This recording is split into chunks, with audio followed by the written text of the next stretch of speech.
Hey, so I wanted to show you the new particle solver node because I made some changes. Once again, it's a lot better now. So when you open a new file in Blender, you can go File, Append, and locate the blend file, particle solver, and go inside and select the object's cube. And so you get this default cube, and the default cube has geometry nodes on it with all of the nodes. So I'm gonna, instead of walking you through every single node that there is and what they do, I'm gonna show you just a couple example scenes on how you would use this particle solver to set up different kind of particle sims. But before we do that, I just want to show you quickly what the nodes are. So you get the particle solver node, which does all the simulation stuff, and you have all the output attributes, substeps, point radius, activation. So if you want to activate particles, if you want to simulate particles on the surface of an object, grain settings, collision settings. Collisions work a lot better now, by the way, and input forces. Then you get fields. So these are nodes that you want to use with the activation. So you can activate particles based on noise or based on a spherical field. You get your forces, including gravity force, vortex force, turbulence force, wind force, curl noise, which doesn't work as well as I'd hoped, but whatever. Point force, surface force to attract particles to a surface, and a max distance node, which will limit the maximum distance of a force. So for example, if I have a turbulence force, if I want to limit the maximum distance, I can create an empty sphere and then select the sphere. And so if I plug that into the input force, only particles that are within this empty sphere are gonna be affected by the turbulence. And then here on top we have the sourcing node. So you get the particle source, which is good for sourcing particles, and then you have the grain source, which is good for sourcing grains, in case you want to do a grain simulation. And then you have some extra nodes as well, including the displacement node. This is just the same thing as a displacement modifier. You get a clip node if you want to delete particles based on a distance. So this was created for Church Green because he asked that I made this node so you can delete particles when they reach a certain height for when you're doing bubble simulations. And then a particle fluid surface node, which will convert the particles into a solid fluid mesh. And then you have a point replicate, which is really useful for when you're doing grains and you want to simulate the particles kind of low res, and then you want to increase the resolution of the particles by taking each point and multiplying it by 6 times and then offsetting them with a random value, and then you can control the point scale. So the first effect I want to show you is the one I was kind of sharing, this one right here. So we create a bunch of particles and then we activate them using a noise activation field, and then we simulate them as grains. So let's do it. I'm going to delete everything. I'm going to create some text, Instagram name, and then change the font to something a bit prettier. Object, convert to mesh, and then extrude it a bit, and then I'll do geometry to origin, and I'll scale that up a bit, see how big it is compared to the default cube. Gotta keep in mind that everything is kind of based around the default cube, so I want to scale it a bit bigger. And then I'll remesh that as well, maybe some more, something like that, and I'll have it sit on the floor like that. So whenever you want to work with particles, you have to Control A, apply all transforms. I'm going to create a ground plane as well. So with my text selected, I'll go new node tree, and I'll do a grain source node. And I'll take the point separation down, maybe 0.1, maybe 0.05, maybe 0.03. That's nice. And then a particle solver. And when you're working with the grain source, you get this output point radius, which you want to use in there. So we get a bunch of particles. And you can see that right now they're all kind of in this perfect grid shape, which is kind of ugly. So we can add noise to that, by doing a set position and then getting a noise texture and centering it. So take the color, subtract 0.5, and then Control D scale. So we can plug that in here, and you get that. We can take the scale up to, 25, and take the strength down 0.06. So it's a bit more random. It looks a bit more, a bit more natural. And if we press play, nothing happens because we don't have any forces. So I'm going to plug in a turbulence force with a swirl scale of, maybe 1.5. There we go. And I want to add gravity. So vector math, gravity. There we go. And we don't have our ground plane yet, so let's bring in the ground plane. Make sure to select it as relative, and then collisions. Plug it in. So now what do we have? And we can increase the damping and the friction. Maybe that's too much. That's fine. Too much gravity though. That feels a bit more slow-mo. Alright, and then if we want grains, we just go to grains, we enable grains. And that's going to make sure that the particles, well, respect their boundaries. So you can see what that's doing already. So what I want to do is create like this melting effect by plugging in an activation field. And so you can get the noise field, plug that in. And if you want to see what's happening here, you can take a viewer node, plug in the points, plug in the activation, and then you can see what's going on. And so you get the growth of the particles, which controls the spread of the noise. And you get the contrast. So if you increase the contrast, you get sharper kind of activation, which is cool. And if you soften it out, then you get, I don't know, it'll look a bit weird if you do that probably. But yeah, I'm gonna go with 0.95. And maybe I can take the scale down a little bit. And then for the growth, what we can do is get the scene time map range, plug in the frame number, so we can say from frame 1 to frame 250.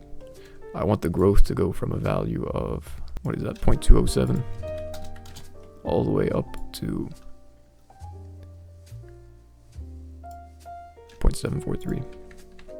We can plug that in now to the growth. And if we press play, it's going to be a bit slow because we have grains.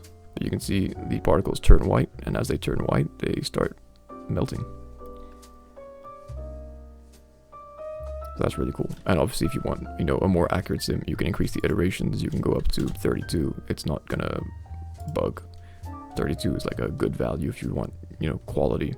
Or you can, of course, keep it at 10 and just increase the global substeps, but that's going to make everything slower. So keep that in mind. Right now with 32 iterations, it's pretty damn slow. I don't think we need that many iterations. It's fine. And you can see right now our particles look a little, you know, not very high res. So that's why we would use the point replicate node. So you can plug in the point replicate, and that's going to multiply the number of points by 6 and then offset them with a little bit of noise. And because we have more particles, we can probably scale them down. So in fact, let me try and get a good example of this. See this particle right here? If we enable point replicate, it kind of turns into a bunch more particles, and then we can offset that by 1.5. Take the point scale down. So you get like much more than you started off with.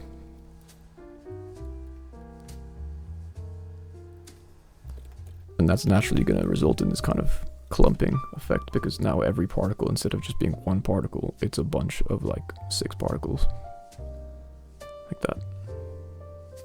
But you can see it doesn't add any kind of simulation time. The point replicate is very, very fast, so it's a very quick and easy way of, you know, multiplying your particles by 6. And if you want to shade that by the attribute, you can just take the activation attribute, plug it into the output, and then in the modifiers tab, you can do output attributes and just call it active or whatever you want. And then set material, create a material, select material, go to the shader editor, and then we can get attribute active. And then we can plug that into a ramp. So we can say particles that are not active are white, and particles that are active are blue. And there you go. So if I were to, you know, render that out, what you get is this. So here I'm doing something a bit more fancy with the ramp. In the shader editor, I'm just, instead of just going white to blue, I'm going white to green to blue. And then I'm also using the random attribute from the particle solver to mix that in. So you can see some particles they're not all blue. So some of them are still kind of a little bit turquoise, even once they're melted. And you can combine this effect with the particle fluid surface. And so if you do particle fluid surface, you take the voxel size down to, I don't know, 0.05. What resolution do we have here? 0.03. So if the point separation is 0.03, the voxel size should probably be 0.03. And then you can dilate the particles, which means increase the scale by 4 and then smooth them out to get something more fluid or more kind of grain-like. And so you can use this technique to get, yeah. I think I demonstrated it here. So here I'm converting the grains into a particle fluid mesh, which kind of just looks like liquid melting. This is a pretty low res sim, so you can, increase the number of grains, the number of particles, and then point replicate much more, and you can get something that looks a lot better than this. The next effect I want to show you is this right here. So we have particles that stay in the shape of a torus. They're being attracted to the shape of a torus, and you can see we have noise affecting the particle scale. So while we have a grain simulation, so let's do that. Create a torus, and I will rotate it 90 degrees and scale it up and subdivide it. And plug in a particle source node. Don't forget to Control A, apply all transforms, and then timing. I'm going to emit only on frame 1, and I'm going to do a particle density of 100, and I'll emit from volume. Maybe we can add another 0 or a 5, and then we can do particle solver. So I'll take the point radius down, maybe 0.015, and enable grains. So if we press play, nothing happens. So what I want to do is pull the particles into this torus shape. So we can do that by using the surface force node. And then we need a torus. So I'll create a new torus, rotate it 90 degrees, scale it up, shrink it down along the normal. So go into edit mode, press Alt S, make it kind of small, and then we can subdivide it as well. The more geometry you have on the surface itself, the better result you'll get. And then we can select the new torus as the force, plug it in, and now we can hide that torus and press play, and you can see our particles are getting pulled in. And if I just turn off grains for a sec so they don't interact, watch what happens. They just kind of go back and forth and they never stop, and that's because there's no damping, there's no velocity damping. And if you want to add velocity damping, you can add a wind force, and by default the wind force has a strength of 1 along the x. So you turn that off, you just get the air resistance, and so you can add that in. So vector math add, and what you get is, you can see they're going to slow down. So there you go. So now if we enable grains, should get a bit of a better result. If it doesn't bug out, yeah, it seems to be okay. Getting some bumpiness, which is why you'd want to increase the iterations. And then let's also add in a bit of turbulence.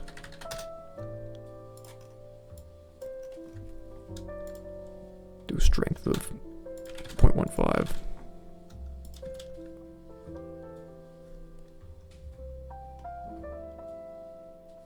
Yeah, I think something like that's fine. And then we can go to the point radius and plug in a noise texture. Not a noise field, noise texture.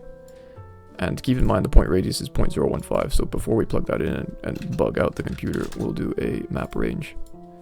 So we're saying from 0 to 1, go from 0.015 to, let's say, 0.06. There we go, and then we can take the scale down to maybe, I don't know, 0.7. And then we can create some contrast with a ramp. Let's set it to B-spline, so it's smooth contrast. Check that out, see? So if we go back, you can see when we start off, we already have some big particles. I want them to kind of fade in, so we can do scene time, map range, move all this down. Plug in the frame number, so we can say from frame 1 to frame 50, I want the scale to go from 0.015, so the minimum, to the maximum, 0.06. So now, when we start off with all the particles being small, and then as we go forward, they suddenly get bigger. So you get this, and then we can animate that noise as well, make it 4-dimensional. Get the scene time. And so now that noise should be animated.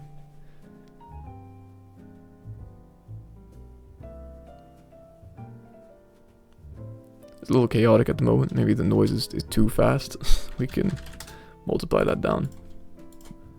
And increase the iterations as well to get the smoother result. And then you can, again, output the point radius as an attribute. Go render view. And we can rename that attribute p-scale. And set material. Use the attribute p-scale. And then plug it into a ramp.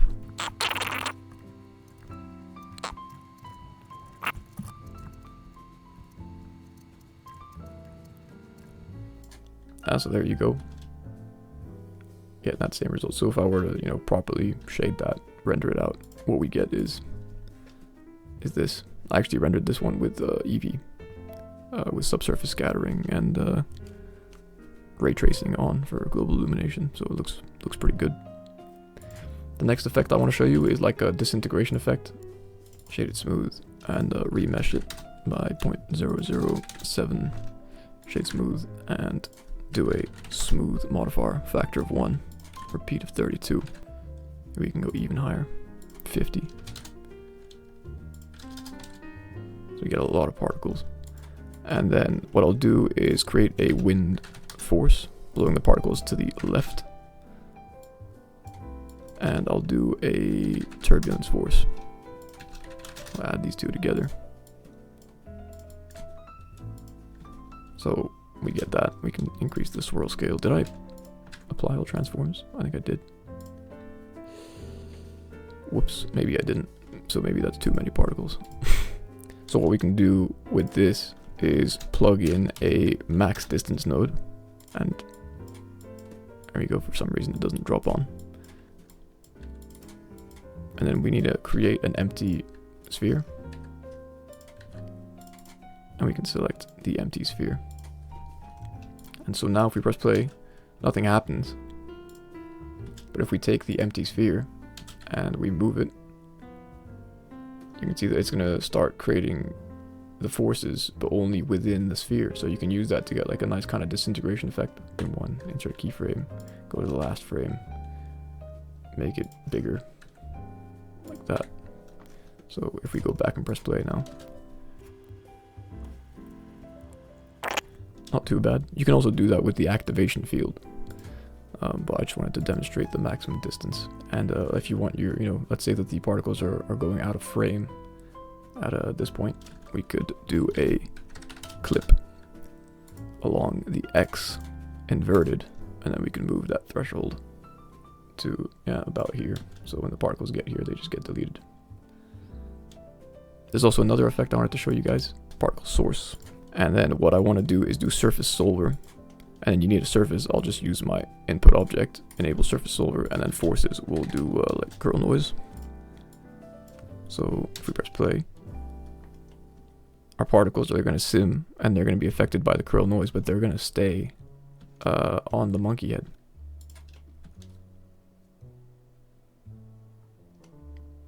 So the particles are just kind of swirling around on the surface of the monkey. Wind going downwards with some turbulence.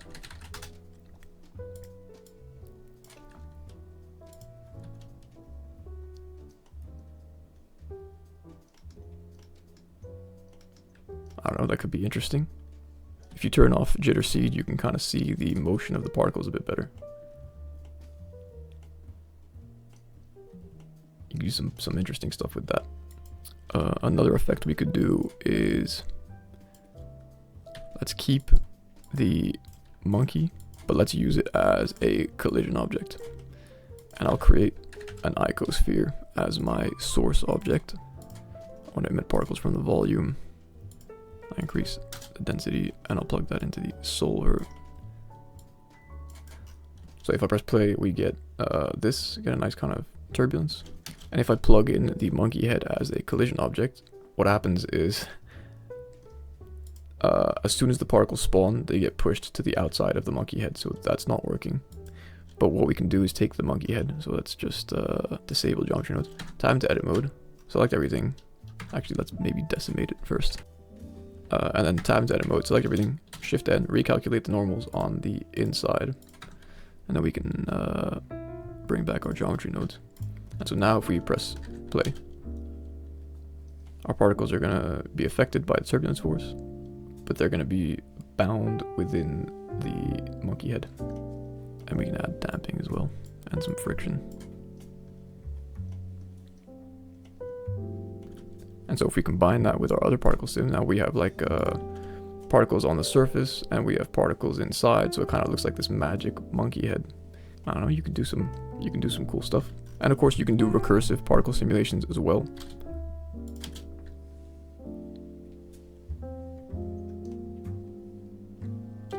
And now what we have is this very simple particle sim, and then on that particle sim we can instance on points a new icosphere, I guess.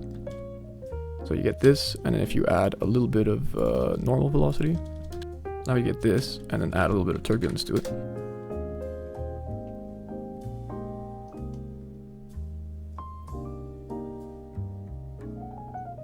So you can do this like recursive particle sim, and maybe we can add a lifetime to these particles as well. We can do 100 with a lifetime randomness, and then do a set point radius. Take the current radius and multiply it